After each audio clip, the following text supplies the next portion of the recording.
Welcome Guild Wars 2 fans. So today I want to talk about Mystic Clovers and how DrizzleWood Coast plays into those Mystic Clovers. I also want to talk about the questions that I've been getting on the YouTube page, and some people have been asking me some other questions in game. So I want to kind of go over those common FAQs as well. So we're going to go over key farming on DrizzleWood Coast, how to keep your supply up since the costs do increase. We're going to talk about whether you need mounts or gliders today. We're also going to talk about the two emerging meta strategies I'm seeing on this map and really what that affects the gold per hour. And then we're also going to talk about the questions that I've seen in regards to EMPs and Siege. As always, if you find this video helpful or any of the previous videos that I've done, please remember to like and subscribe. And if you have any questions, throw them in the comments below. So without any further ado, let's go ahead and get into it.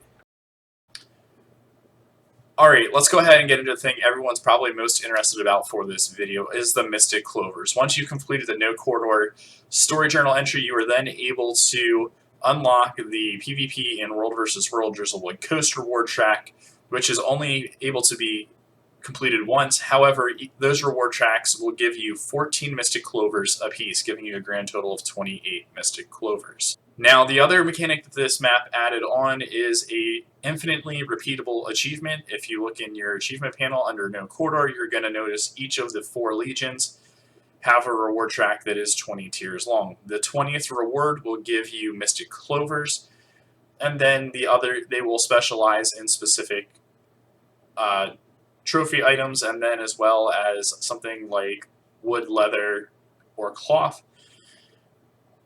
And then they each have their own type of charge stone.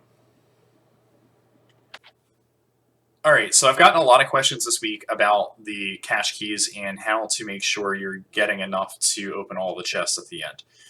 One of the best things I can say is make sure you are getting involved with as many events as possible. Don't stay stagnant on the map, and definitely make sure you're getting your participation up to 150% plus.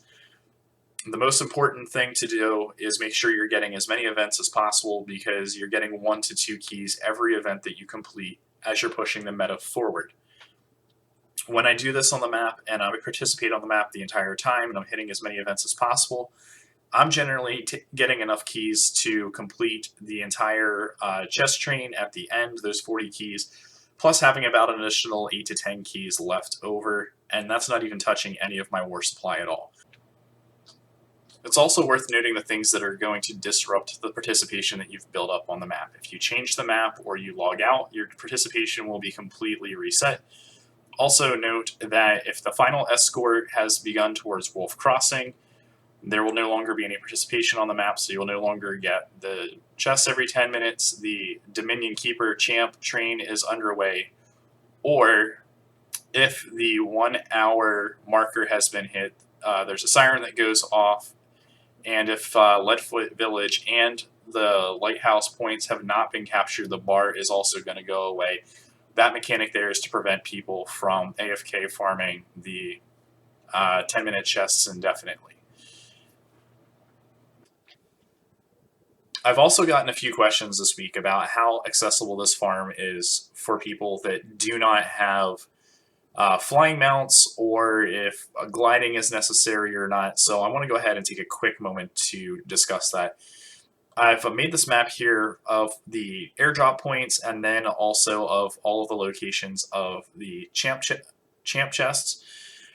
There are 9 chests that you can get to very easily if you have lean tactics and gliding and a raptor. There is 1 chest that is on the border of the Lighthouse Point, Port Cascadia, Wolf's Crossing, and that chest is at the highest location of all of the chests on the map.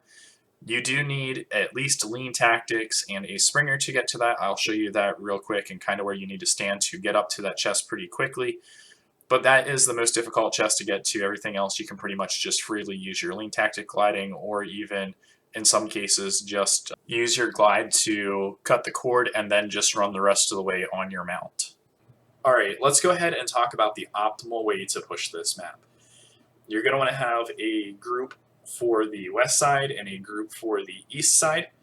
Whether it's 2 commanders or whether there's a sub squad that goes each direction, you can depending on the number of commanders you have on the map, that's how you can organize your group. And then as you push up through the objectives, you get to the Lighthouse Point and Leadfoot Village. You're going to want to make sure you complete the Lighthouse Point just a little bit first. So at Leadfoot Village, you're generally going to hold your damage at around 10% on the boss. And then once Lighthouse Point has been taken, you're going to want to flip Leadfoot Village shortly after that. And then you'll be able to move on to the final meta escort at Wolf's Crossing, and that will allow maximum number of iterations of the 10-minute reward chests. If you find you're on a map that is not using this strategy, I would definitely recommend trying to organize the map so that it does start going that direction, because if you don't, you're going to be on the map about 50% longer, and I haven't found any great increase in rewards and staying on the map longer. In fact, it really starts to drag your gold per hour down. If you're using the multiple lane strategy, I'm seeing a pretty solid 30 to 40 gold per hour. But if you are only using the Omni-Blob kind of strategy, I definitely have seen my gold drop down closer to the 20 to 25 gold per hour range. Finally, I saw a few questions about the mastery system for this map. There is nothing locked behind the mastery system for this. The EMP is, however, super useful if you have that mastery unlocked for providing quick damage to structures, as well as CC and tagging 10 mobs at a time. But it is not required for anything here. If you guys found this video helpful, or if you have any additional questions, please feel free to leave them in the comments below, and hopefully you're having a great one, and we'll catch you next time.